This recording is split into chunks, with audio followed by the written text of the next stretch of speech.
This is a model I made for Go Team Go. It's pretty awesome. Our team and the model.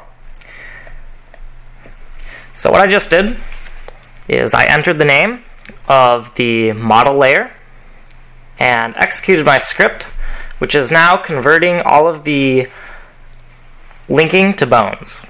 This is because our engine is bone-based, but this model has absolutely no bones in it.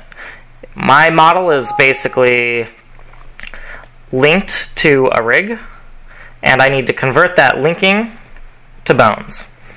So if I go into here and turn off all the old layers, these 3 layers are layers my script created.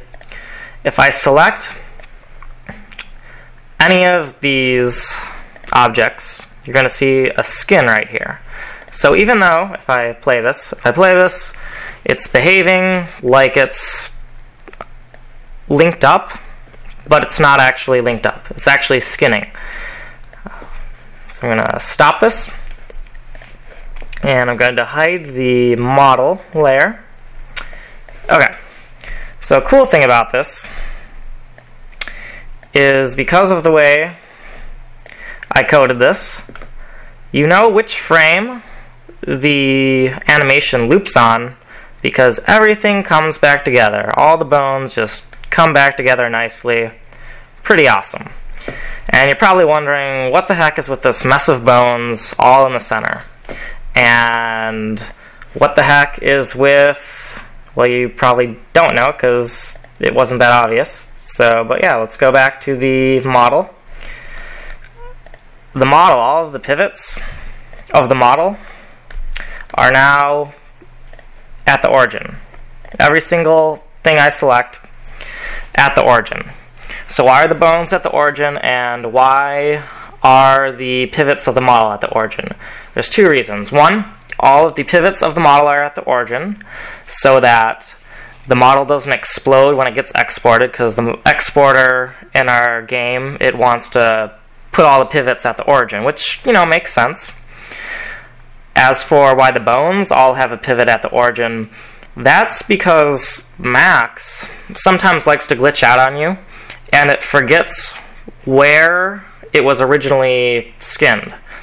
So by skinning the bones at the origin, your skinning is less likely to blow up in the file. That's pretty much why. Okay, so with that said, I'm going to show you how I'm going to export this model. With these bones, I'm going to select all these bones, and I'm going to turn auto key on. And should see the timeline here. Okay, so now that you can see the timeline and that auto key is on, I'm going to move this time slider and watch it create frames. And yes, this is kind of, you know, somewhat tedious, but it's nowhere as time consuming as having to hand place all these bones so it will export correctly. I didn't see any need to code this, though maybe in a future version I will code this step as well. Anyways, now that I have keyframes everywhere, I'm going to turn auto key off, and I'm going to delete this point helper. Next thing I'm going to do is I'm going to go back into my layers, and I'm going to look at the bridge bones, these red ones. I'm just going to delete all these. Okay, so the bridge bones were the bones that were linked between the original model and my gray ghost bones. So what that means is that if the animation has been baked correctly, then this will still work correctly. Yep, so it's still working correctly, and I should just hide the bones for a second so you can actually see this. So it's still working correctly, which means that when I select both the model and the gray bones and export them for our game team, everything will turn out just fine. And I'm not really going to go over that step. If you know how to export animation, you know the rest. This isn't really a tutorial on how to export animation, it's more a tutorial on my script. So with that said, I'm done, and the script will be on my blog if anyone wants to check it out. And yeah, have a nice day.